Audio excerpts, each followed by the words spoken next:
Hello friends, कैसे आप लोग। आप लोगों का स्वागत है आपके अपने channel future online classes Sonpur में।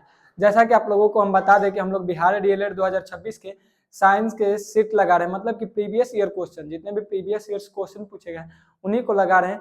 और उसके दौरान आज हम कौन सा लगाने वाले हैं, सेट 9। इससे पहले तक हम सेट 8 तक लगा दिए हैं और आज हम क्या करेंगे, आज हम सेट 9 को लगाएंगे। और हम हर सेट में टॉप 20 इंपॉर्टेंट क्वेश्चन जो बिहार डीएलएड में पूछे जाते हैं उन सभी क्वेश्चन को लगाते हैं। आप उस वीडियो को देखना चाहते हैं तो फ्यूचर ऑनलाइन क्लासेस के प्लेलिस्ट में जाकर उस वीडियो को देख सकते हैं। इसके अलावा फ्यूचर स्टडी सेंटर पे भी जो हमारा ही चैनल है वहां पे भी क्या है, तो हम सेट लगाए हुए साइंस का, वहां पे भी 20 मतलब कि 20 वीडियो लगाया हुआ है। मतलब कि वहां पे भी एटलीस्ट 400 क्वेश्चन प्रैक्टिस वहां भी कर सकते हैं और यहाँ पे भी हम 9वां सेट लगा रहे हैं। बिना किसी देरी के आज के पहले प्रश्न की ओर चलते हैं। तो आज का पहला प्रश्न क्या है, आज का पहला प्रश्न कह रहा है कि एक अश्व शक्ति समान होता है। मतलब कि एक अश्व शक्ति किसके समान होता है,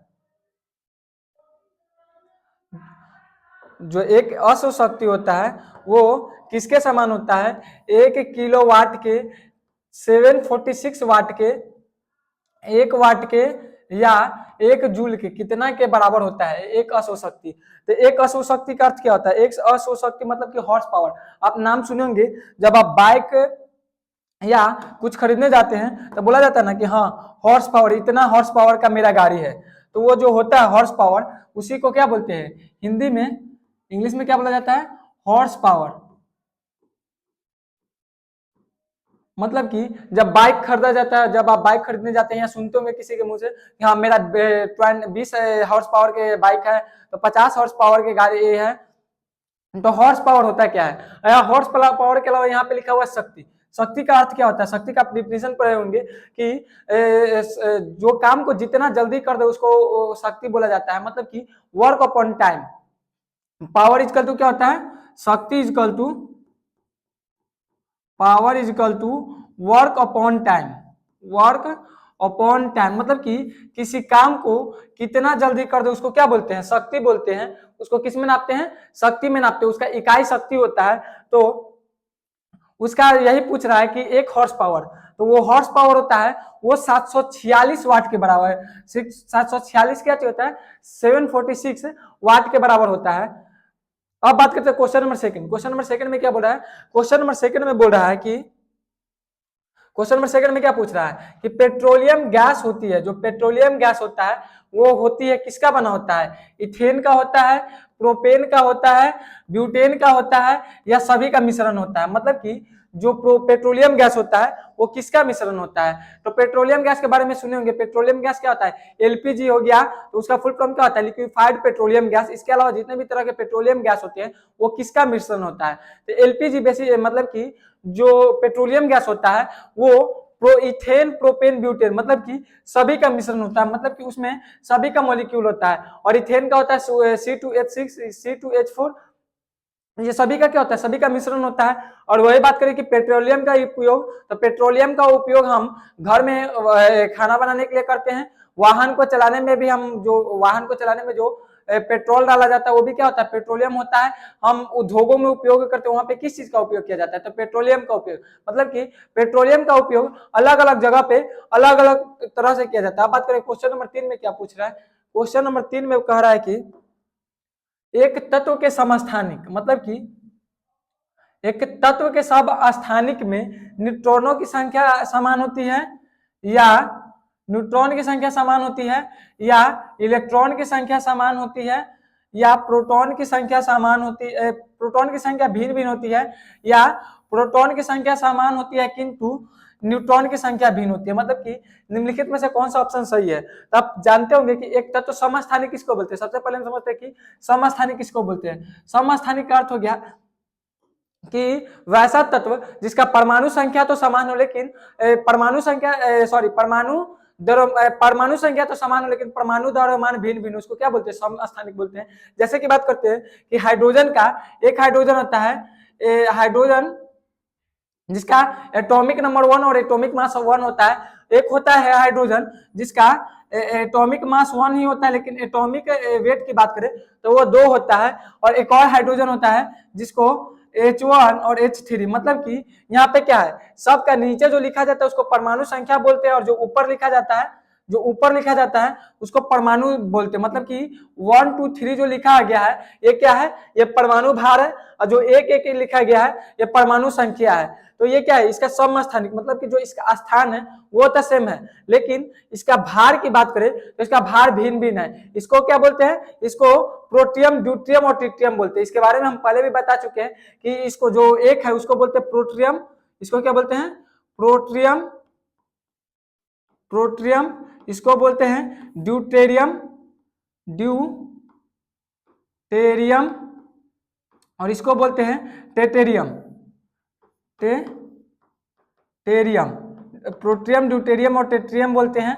और बात करें कि H2 ये जो है, इसी से भारी जल, जो भारी जल होता है वो किसका होता है, तो वो ड्यूटेरियम का ही होता है। तो ये क्या हो गया, समस्थानिक हो गया। और हम बता दें कि जो समस्थानिक इसको बोलते हैं, और जो भार होता है वो किस पर, स्थान किस पर निर्भर करता है, तो भार जो स्थान है वो प्रोटॉनों की संख्या पर निर्भर करती है। मतलब कि प्रोटॉनों की तो संख्या समान होती है, यहाँ पे देखिए तो सब में जो प्रोटॉन की संख्या है, प्रोटॉन की संख्या तो सब में समान है, लेकिन बात करें कि प्रोटॉन की भार, तो यहाँ पे जो एटॉमिक भार होता है, एटॉमिक भार में क्या क्या होता है, एटॉमिक भार होता है बनता है प्रोटॉन की संख्या और न्यूट्रॉन की संख्या से। तो यहाँ पे प्रोटॉन की संख्या तो समान है, लेकिन यहाँ पर ही न्यूट्रॉन की संख्या बात करें तो न्यूट्रॉन की संख्या भिन्न है। तो ऑप्शन डी क्या आ जाएगा, ऑप्शन डी सही हो जाएगा।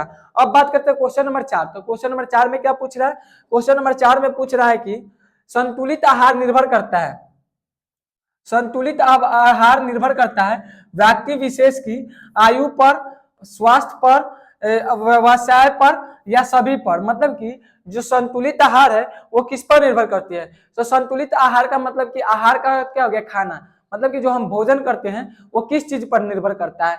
तो पहला बात करते हैं, पहला ऑप्शन में क्या दे रहा है, आयु, मतलब कि आयु पर निर्भर करता है कि नहीं। तो मानिए कि जो मतलब कि जो 5 साल का लड़का है और 25 साल का इंसान है, 5 साल के इंसान और 5 साल का बच्चा और 25 साल के व्यक्ति में जो खाने का अंतर होगा वो अलग होगा कि नहीं, मतलब कि ये आयु पर निर्भर करता है। दूसरा कि स्वास्थ्य, मतलब कि एक हेल्दी आदमी और एक बीमार आदमी, दोनों में अधिक भोजन कौन करेगा, तो हेल्दी आदमी ज्यादा करेगा, मतलब कि स्वास्थ्य पर भी निर्भर करता है, आपका स्वास्थ्य कैसा है। तीसरा बात करें तो व्यवसाय पर, आप किस तरह का व्यवसाय कर रहे हैं। यदि आपका व्यवसाय थोड़ा वर्क हार्ड वाला है, मतलब कि आप ऐसा कार्य कर रहे हैं जिसमें आपको बहुत ज्यादा मेहनत है, मतलब कि मेहनत वाला, जैसे कि आप खेती कर रहे हैं या आप मजदूरी कर रहे हैं, तो उस पर आपको क्या होगा, अधिक एनर्जी की जरूरत पड़ेगी, अधिक ऊर्जा की जरूरत पड़ेगी। और यदि अधिक ऊर्जा की जरूरत पड़ेगी तो आपको आहार क्या, मतलब कि आपका जो भोजन होना चाहिए वो अच्छा होना चाहिए। और यदि आप ऐसा कार्य करते हैं, मतलब कि आपको बैठ के काम करना है, जैसे कि आप किसी IT सेक्टर में जॉब करते हैं, मतलब कि आपको बैठ के काम करना है, या आप इसके अलावा आप कहीं दुकानदार हैं, तो आपका बेसिकली काम क्या है, आपका बेसिकली काम है बैठ के, या आप ड्राइवर हैं तो आपको उतना मेहनत नहीं है बैठ के काम करना है, मेहनत उसमें भी है, लेकिन हमारा बॉडी उतना काम नहीं करता, हमको मेंटली वर्क करना है। या आप स्टूडेंट ही हैं, तो आप स्टूडेंट है तो आपको क्या करना है, आपको मेंटली काम करना, ना कि आपको फिजिकली काम करना है। और फिजिकली और मेंटली में अंतर होता है, और आहार का भी अंतर होता है, मतलब कि निम्नलिखित में से सभी पे निर्भर करता है। नेक्स्ट क्वेश्चन की बात करें, क्वेश्चन नंबर 5।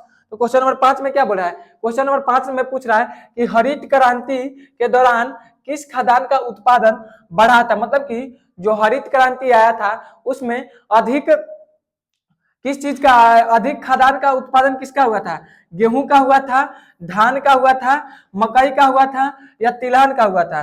तो बात करते हैं कि जो हरित क्रांति है, वो हरित क्रांति में सबसे अधिक खाद्यान्न का उत्पादन हुआ था, वो हुआ था गेहूं का। और हरित क्रांति जो आया था वो 1916 में आया था। कब आया था, 1960 में आया था। और ये बेसिकली किस चीज के खाद्यान्न को ज्यादा प्रभाव किया, तो सबसे ज्यादा खादानी में। और खादानी में सबसे ज्यादा किसको, तो खादान में भी गेहूं को सबसे ज्यादा प्रभावित किया, और गेहूं के बाद बात करें तो धान, लेकिन प्रमुख रूप से किसी को किया तो वो था गेहूं। और इसको भारत में लाने वाले थे SS स्वामीनाथन। कौन थे, SS स्वामीनाथन थे, उनको जनक माना जाता है जो भारत में हरित क्रांति लाए थे।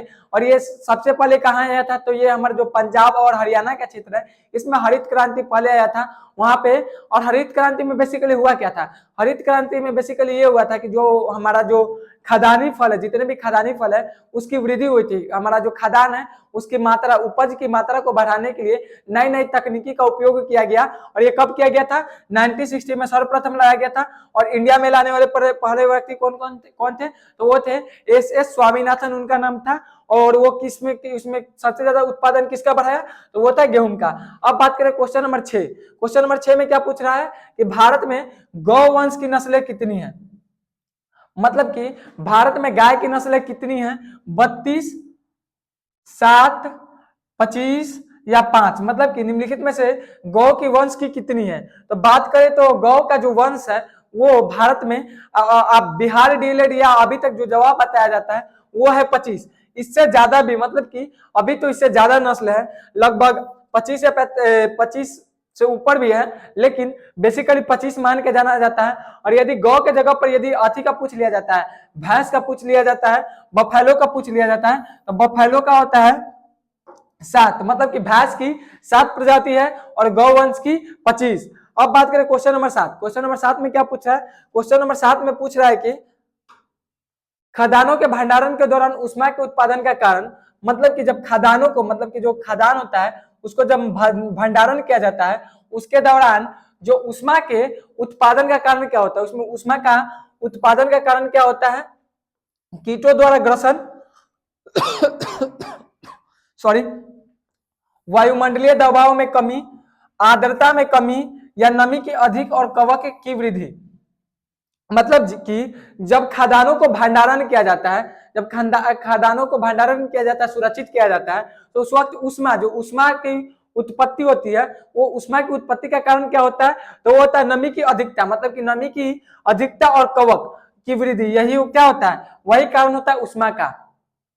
अब बात करें क्वेश्चन नंबर 8। क्वेश्चन नंबर 8 में क्या पूछ रहा है कि खदानों के सुरक्षित भंडारण के लिए नमी की उपयुक्त मात्रा होती है। मतलब कि जब खदान को भंडारण किया जाता है, जब खदान को हम भंडारण करते हैं, तो उस वक्त नमी की उपयुक्त मात्रा कितनी होनी चाहिए। मतलब कि नमी की मात्रा कितनी होनी चाहिए, 14% से कम, 16% से 18%, 20% से 24%, या 26% से अधिक। तो जब हम खदान को भंडारण करते हैं तो नमी की मात्रा कितनी होनी चाहिए, 14% से कम। यदि इससे अधिक होता है तो क्या होगा, हमारा जो खाद्य पदार्थ है वो नष्ट हो जाएगा, वो खराब हो जाएगा। इसलिए वहां पे नमी की मात्रा कितनी रखी जाती है, 14% होता है। इसीलिए आप सुनते होंगे कि जो जितने भी खदान फसल है उसको कोल्ड स्टोर में रखा गया है। कोल्ड स्टोर में क्यों रखा जाता है, क्योंकि वहां पे नमी की मात्रा होती है, और नमी कम होने के कारण क्या होता है, नमी की मात्रा के कारण क्या होता है, वो खाद्य पदार्थ सुरक्षित रहता है। और इसी से संबंधित यहाँ पे भी क्वेश्चन था कि खदानों के भंडारण के दौरान ऊष्मा उत्पादन के कारण तो नमी की अधिकता। मतलब कि दोनों क्वेश्चन क्या है, दोनों के दोनों क्वेश्चन सेम है। अब बात करते हैं क्वेश्चन नंबर 9। क्वेश्चन नंबर 9 में क्या पूछ रहा है, निम्नलिखित में से कौन सा रोग अनुवांशिक है। मतलब कि निम्नलिखित में से कौन सा रोग अनुवांशिक है, मलेरिया, हीमोफेलिया, हैजा, या एमीबियोसिस। मतलब कि निम्नलिखित में से कौन सा रोग अनुवांशिक है। तो अनुवांशिक रोग के बारे में सुनेंगे। अनुवांशिक रोग क्या होता है, अनुवांशिक रोग का अर्थ है कि अपने जनरेशन बाय जनरेशन, एक जनरेशन से दूसरा जनरेशन में जाना। मतलब कि यदि आपके माता या पिता को किसी भी तरह का बीमारी है और वही बीमारी क्या होता है, वही बीमारी उसके संतान में चला जाता है, तो उसको क्या बोलते हैं, उसको बोला जाता है अनुवांशिक। अनुवांशिक जैसे कि एक होता है कलर ब्लाइंडनेस। कलर ब्लाइंडनेस का अर्थ होता है एक अनुवांशिक में ही आता है कलर ब्लाइंडनेस। कलर ब्लाइंडनेस में बेसिकली होता क्या है, कलर ब्लाइंडनेस, कलर ब्लाइंडनेस में बेसिकली ये होता है कि किसी किसी को कुछ रंग नहीं दिखते। मतलब कि मानिए कि बेसिकली यहाँ पे हम कुछ रंग को उगा देते हैं, ये ब्लू हो गया, ये रेड हो गया, ये ब्लैक हो गया, फिर हम ये वाला, हम इतने रंग को क्या किए, हम इतने सारे रंगों को उगाए, लेकिन जो कलर ब्लाइंडनेस होंगे उनको इनमें से कुछ रंग उनको नहीं देखेंगे, उसको क्या बोलते हैं, इसी को कलर ब्लाइंडनेस बोलते हैं। ये जनरेशन बाय जनरेशन जाता है। इसके अलावा भी अलग अलग तरह की बीमारी होती है जो अनुवांशिकता एक में से दूसरे में चली जाती है, उसी में से एक है हीमोफीलिया। हीमोफीलिया में बेसिकली होता क्या है, हीमोफीलिया में बेसिकली ये होता है कि यदि आपको किसी भी तरह का कट फट जाता है आपका बॉडी या चोट लग जाता है तो ब्लड जब ब्लीडिंग होगा तो ब्लीडिंग रुकेगा ही नहीं, मतलब कि जो ब्लड रुकता है वो रुकना ही नहीं बंद होगा, मतलब कि खून बहते चला जाएगा, वो भी एक मौत का कारण हो जाता है। वो ये यहाँ पे हीमोग्लोबिन से ही पता चला है, हीमोफीलिया नामक बीमारी होती है। तो ये क्या है, ये एक अनुवांशिक रोग है, मतलब कि जनरेशन बाय जनरेशन, एक जनरेशन से दूसरे जनरेशन में यदि आपके माता पिता को है तो ऐसा चांस होता है कि उसके संतान में भी जाने का खतरा होता है। अब बात करें क्वेश्चन नंबर 10। क्वेश्चन नंबर 10 में क्या बोल रहा है कि मैग्नीज नोड्यूल प्राप्त होते हैं, मतलब कि जो मैग्नीज नोड्यूल है वो प्राप्त होते हैं भूगर्भ से, वायुमंडल से, सागर तल से या पर्वत की चट्टानों से। निम्नलिखित में से मैग्नीज नोडुला प्राप्त कहां से होता है।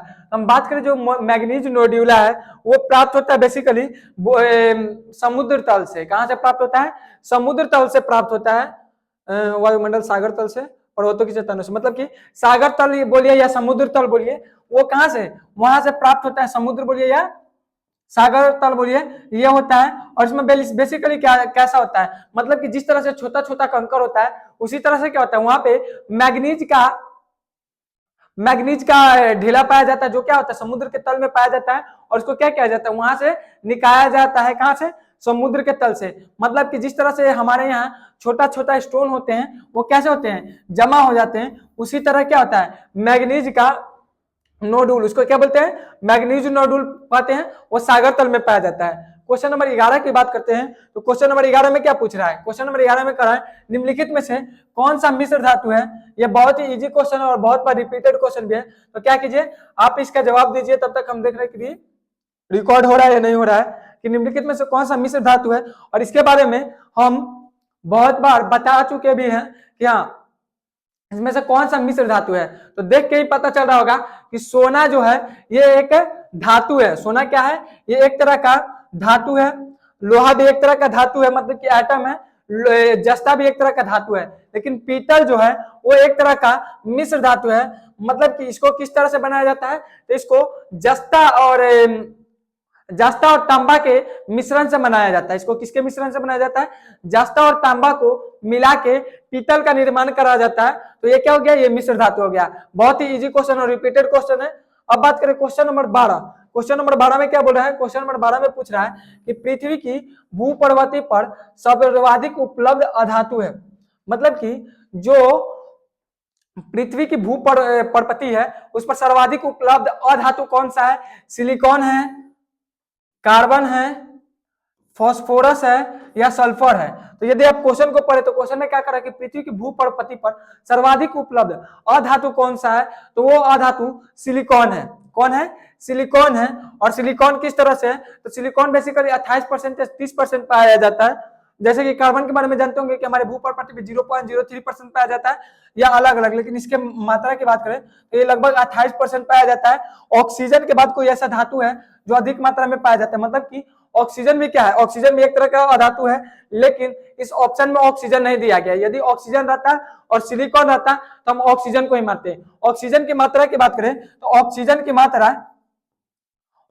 मात्रा जो है वो सिलिकॉन से ज्यादा हमारे पृथ्वी पर, ये बात को आप भी जानते हैं अधातु में। लेकिन ऑप्शन के अनुसार सिलिकॉन, मतलब कि ऑक्सीजन के बाद कोई आता है तो सिलिकॉन ही आता है अधातु में, जो सर्वाधिक हमारी भूपर्वती पे पाया जाता है। अब बात करें क्वेश्चन नंबर 13। क्वेश्चन नंबर 13 में क्या पूछ रहा है कि अमोनिया का रासायनिक सूत्र क्या होगा। मतलब कि अमोनिया का रासायनिक सूत्र क्या है, PH3 AINNO2 या NH3। मतलब कि निम्नलिखित में से कौन सा रासायनिक सूत्र है अमोनिया का, तो अमोनिया का रासायनिक सूत्र होता है NH3, जो ऑप्शन नंबर डी में दिया गया है। NH3 ये क्या होता है, अमोनिया का रासायनिक सूत्र होता है। और ये जो अमोनिया गैस होता है ये बहुत ही हल्का गैस होता है, और ये जो इसका जो सुगंध होता है बहुत ही तीखी होती है। मतलब कि बहुत ही तीखी के हो गया का अर्थ हो गया कि जलापन, मतलब कि कुछ लगता है कि हाँ जैसे कि सरसों का तेल, जब सरसों का तेल को किसी तरह का फोड़न देने के लिए तो कैसे नाक में लगता है कि कुछ जल रहा है, उसी तरह से इसका भी जो है वो तीखी सुगंध होती है। और ये क्या होता है,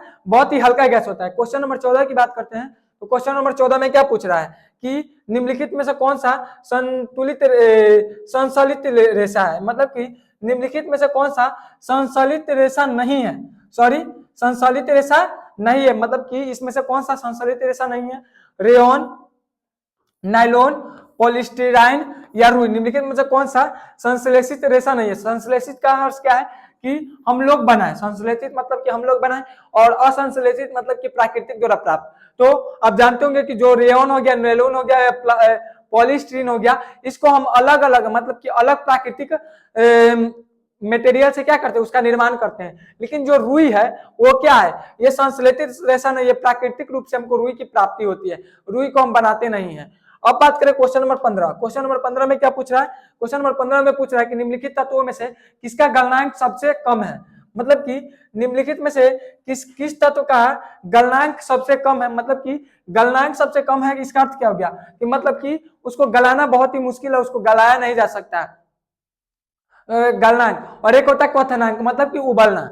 गलनांक मतलब कि गलना अलग हो गया, उबलना दूसरा हो गया। मतलब कि आइसक्रीम का गलना मतलब कि पिघल पिघल करना, और पानी का उबलना वो अलग अलग होता है। मतलब कि गलना और उबलना अलग होता है। जैसे कि जो जल है, वाटर है, वो जो जल की बात करें तो जो जल है वो 4 डिग्री सेल्सियस पर वो पिघलने लगता है, लेकिन उबलने की बात करें तो 100 डिग्री सेल्सियस पर उबलता है। मतलब कि गलनांक और क्वथनांक अलग अलग होता है। अब बात करें कि निम्नलिखित में से कौन तत्व का गलनांक सबसे अधिक है? ऑक्सीजन का, प्लेटिनियम का, सोडियम का या टीन का? निम्नलिखित में से किस का गलनांक सबसे अधिक है? तो हम बात करें कि निम्नलिखित में आप गौर कीजिए तो जो प्लेटिनियम हो गया, सोडियम हो गया या टीन हो गया, सब के सब क्या है? सब के सब धातु है, और धातु का गलनांक क्या होता है? अधातु की तुलना में अधिक होता है, तो ये आसानी से कम होता है, तो ये धातु से जल्दी गल जाएगा। लेकिन बात करें कि ऑक्सीजन, तो ऑक्सीजन जो है इसका गलनांक माइनस में होता है, और यदि ये इसका गलनांक माइनस में है तो इसको गलाना बहुत ही मुश्किल हो जाएगा। और बात करें कि इसका गलनांक कितना होता है, तो इसका गलनांक बेसिकली -218.8 डिग्री सेल्सियस होता है। कितना होता है? -218.8 डिग्री सेल्सियस इसका क्या होता है? गलनांक होता है। मतलब कि ऑप्शन ए सही हो जाएगा ऑक्सीजन का। इसको गलाना इतना ज्यादा मुश्किल है, मतलब कि ये इतना माइनस में चला गया, मतलब कि ठोस है। मतलब कि पानी तो 0 डिग्री सेल्सियस पर ठोस बन जाता है, और ऑक्सीजन तो -218.8 डिग्री सेल्सियस है, इसको गलाना तो और ज्यादा मुश्किल है। और ये सब के सब क्या है? ठोस है, तो इसको गलाना बहुत ही आसान है। अब बात करें क्वेश्चन नंबर 16। क्वेश्चन नंबर 16 में बेसिकली क्या पूछ रहा है? निम्नलिखित में से कौन सा कीट उपयोग नहीं है? मतलब कि निम्नलिखित में से कौन सा कीट उपयोगी नहीं है? रेशम का कीट, मधुमक्खी, घरेलू मधुमक्खी या लेड बर्ड भंग। मतलब कि निम्नलिखित में से कौन सा कीट उपयोगी नहीं है? तो ये बहुत ही इजी क्वेश्चन है, और ये बहुत ही इजी क्वेश्चन है जिसको आप देख के ही बता सकते हैं कि हाँ, निम्नलिखित में से कौन सा कीट उपयोगी नहीं है। कि जो हमारा घरेलू मधुमक्खी होता है वो क्या उपयोगी है? ये कचरे पे, गंदे पे या गंध पे बैठता है, और बैठने के बाद क्या होता है? हमारे घरों में आके बैठ जाता है, मतलब कि हमारे भोजन पर बैठता है, और वो 1000 तरह के कीटाणु को लेके आता है, और हमारे भोजन को क्या करता है? हमारे भोजन को दूषित करता है। मतलब कि जो घरेलू मधुमक्खी है ये बहुत ही हमारे लिए उपयोगी नहीं है, और उपयोगी के जगह पे ये हमारे लिए हानि ही करता है। हानि का अर्थ क्या है? हानि का अर्थ है कि ये गंदे पे बैठता है, कचरे पे बैठता है, और वहां से उड़ के आता है, और क्या होता है? हमारे भोजन पे बैठता है, खाद्य पदार्थ पे बैठता है, और इसके बैठने से क्या होता है? इसके बैठने से क्या होता है? बेसिकली उसमें हजारों तरह के कीटाणु लेके आता है, और कीटाणु जब हमारे भोजन में आ जाता है तो वो हमें क्या करता है? बीमार कर देता है। तो ये निम्नलिखित में से कौन सा उपयोगी नहीं है? तो वो हो गया घरेलू मधुमक्खी। अब बात करें क्वेश्चन नंबर 17 में क्या बोल रहा है? क्वेश्चन नंबर 17 में बोल रहा है कि विश्राम के समय मानव हृदय 1 मिनट में कितनी बार धड़कती है? आई थिंक ये भी क्वेश्चन एक बार रिपीटेड हुआ था, मतलब कि ये क्वेश्चन रिपीटेड है कि निम्नलिखित में से कौन सा है जो मानव हृदय 1 मिनट में धड़कता है? 80 बार, 72 बार, 180 बार, ये 200 बार। निम्नलिखित में से कौन सा विश्राम के समय धड़कता है? तो विश्राम के समय मानव हृदय लगभग 72 बार धड़कता है, और ये फिक्स नहीं है कि हाँ कितना बार धड़केगा। ऐसे बेसिकली 72 बार माना जाता है सोने के समय।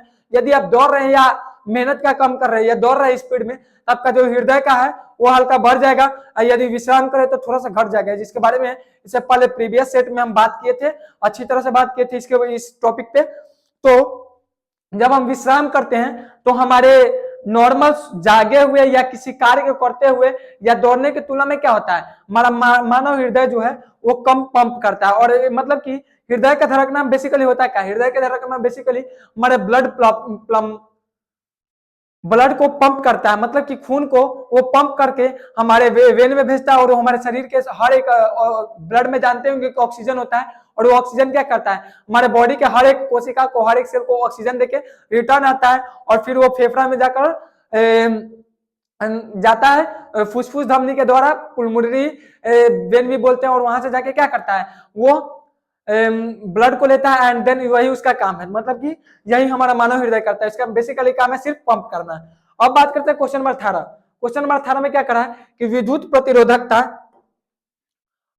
प्रतिरोधकता का एसआई मात्रक क्या होता है, मतलब कि जो विद्युत प्रतिरोधकता होता है उसका एसआई मात्रक क्या होता है, ओम होता है, ओम पर मीटर होता है, वोल्ट पर मीटर होता है, या ओम मीटर होता है। निम्नलिखित में से कौन सा प्रतिरोधकता का होता है, तो प्रतिरोधकता का फॉर्मूला होता है P इजिकल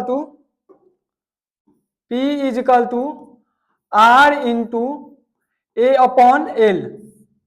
ये क्या होता है प्रतिरोधकता का फॉर्मूला, जहां पे ये जो होता है शायद पी नहीं, ये रो होता है, इसको पी नहीं पढ़ते हैं, रो पढ़ते हैं, तो इसको क्या बोलते हैं, इसको बोलते हैं प्रतिरोधकता, इसको बोलते हैं प्रतिरोधकता। वही बात करें कि आर क्या होता है, तो आर होता है प्रतिरोध, आर को किससे जानते हैं, प्रतिरोध से जानते हैं। वही बात करें कि जो ए होता है, ए का अर्थ होता है अनुप्रस्थ काट का क्षेत्रफल, क्या होता है, अनुप्रस्थ काट का क्षेत्रफल होता है, अनुप्रस्थ काट का क्षेत्रफल को किससे लिखते हैं, आर से लिखते हैं। और वही बात करें कि एल, तो एल का अर्थ क्या होता है, लंबाई, एल लंबाई। तो इस फॉर्मूला को हम क्या करें,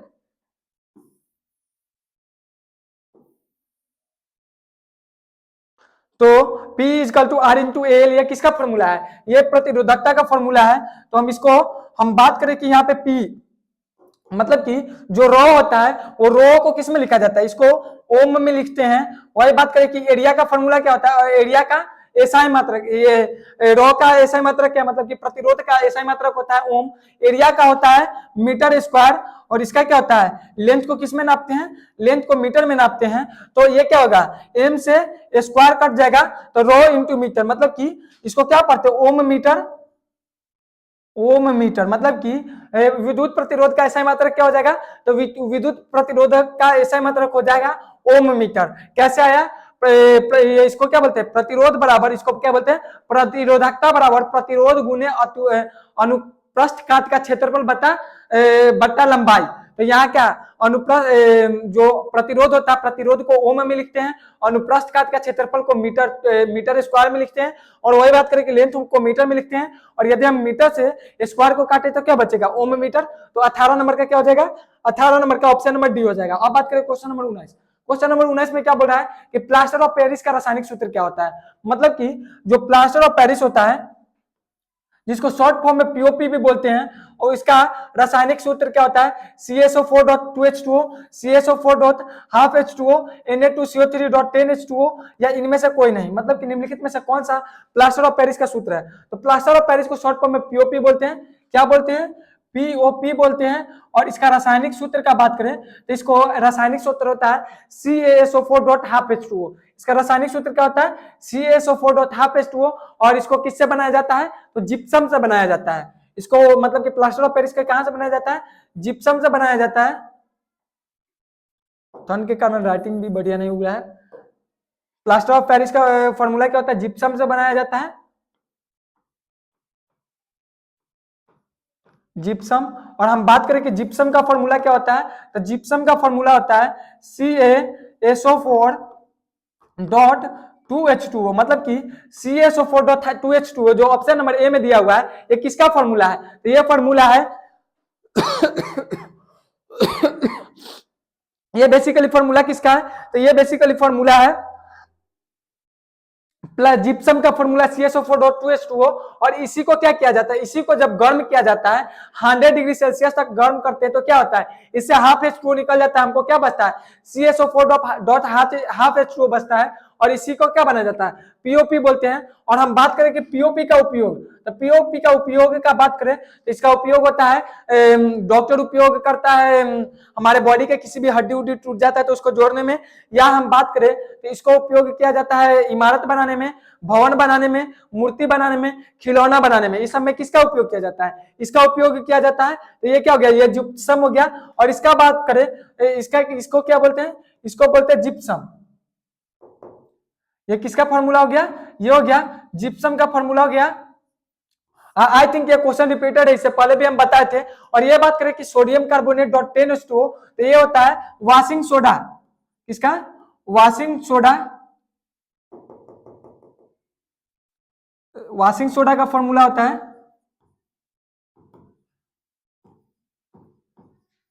वॉशिंग सोडा का फॉर्मूला क्या होता है, Na2CO3.2H2O।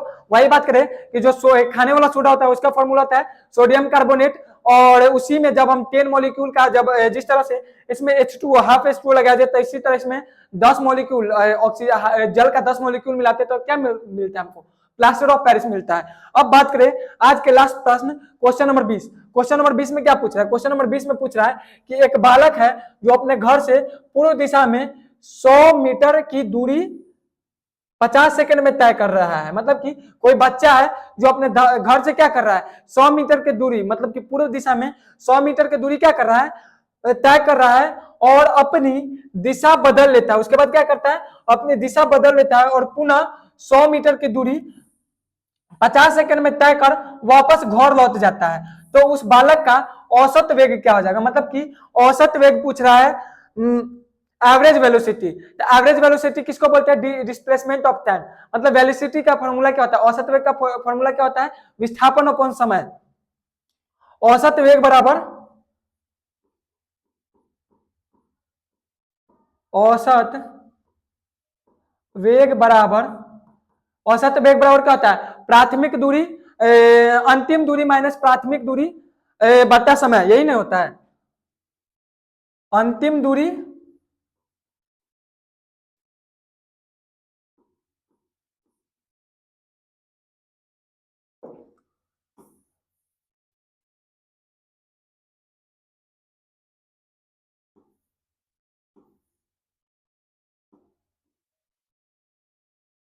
सॉरी, आप इसको ऐसे ही लिख लीजिए, फॉर्मूला हम बता देते हैं। इसका फॉर्मूला क्या होता है, अंतिम दूरी v बराबर क्या होता है, डिस्प्लेसमेंट अपॉन टाइम। क्या होता है, डिस्प्लेसमेंट अपॉन टाइम, मतलब कि अंतिम दूरी अपॉन, यहाँ पे v क्या है, v मतलब हो गया वेग, मतलब कि वेग हो गया। और डिस्प्लेसमेंट मतलब क्या हो गया, डिस्प्लेसमेंट मतलब कि अंतिम दूरी और प्राथमिक दूरी को डिस्प्लेसमेंट से लिखा जाता है। ये क्या हो गया, विस्थापन, ये हो गया विस्थापन। और टी मतलब क्या हो गया, टी मतलब समय हो गया। तो हम बात करें कि इस लड़का का विस्थापन क्या है, विस्थापन को क्या होता है, विस्थापन का भी फॉर्मूला सेम होता है, अंतिम दूरी मतलब माइनस प्राथमिक दूरी। तो ये पहले क्या किया, पहले अंतिम दूरी क्या है, मतलब कि 100 मीटर दौड़ा, मतलब कि अंतिम 100 दौड़ा और पुनः 100 मीटर रिटर्न आ गया। तो इसका प्राथमिक कितना था, 100 था। अपॉन कुल समय की बात करें तो शुरू में उसको 50 सेकंड लगा और बाद में भी 50 सेकंड लगा, मतलब कि 50 प्लस 50, तो 100 में से 100 गया तो कितना बचेगा, 0। और 50 में 50 100 हो गया, तो 100 जीरो में किसी भी संख्या से भाग दिया जाता है तो कितना होता है, 0 ही बचता है। मतलब कि उसका औसत वेग की बात करें तो उसका औसत वेग हो गया 0 मीटर प्रति सेकंड, मतलब कि वो 0 मीटर प्रति सेकंड से दौड़ा, मतलब कि वो दौड़ा ही नहीं। मतलब कि औसत वेग से बात किया जाता है, औसत वेग कहता है कि वो दौड़ा ही नहीं, मतलब कि वो गया और रिटर्न आ गया, मतलब कि उसका औसत वेग 0 हो गया, तो वो दौड़ा ही नहीं। वही पूछता कि औसत दूरी, तो औसत दूरी पूछता, तो औसत दूरी में क्या हो जाता है, औसत दूरी में हो जाता है 100 प्लस 100 200 हो जाता है, बता 100, मतलब कि वो 2 मीटर दौड़ता है। यदि क्या पूछता हमसे, औसत दूरी पूछता, लेकिन औसत दूरी ना पूछ के क्या पूछा, औसत वेग पूछा, और औसत वेग पूछा तो 0 मीटर प्रति सेकंड। आई थिंक आपको प्रीवियस ईयर क्वेश्चन, मतलब कि सेट 9 के प्रीवियस ईयर क्वेश्चन अच्छी तरह से समझ में आया होगा। यदि आपको अच्छी तरह से समझ में आया होगा तो अपने स्कोर को बताएं कि हाँ आप कितने स्कोर किए। इसके अलावा आज के लिए इतना ही। सो थैंक यू, जय हिंद। अपने स्कोर को कमेंट में बता दे कि कितना, और वीडियो अच्छा लगे तो लाइक शेयर कर दीजिएगा।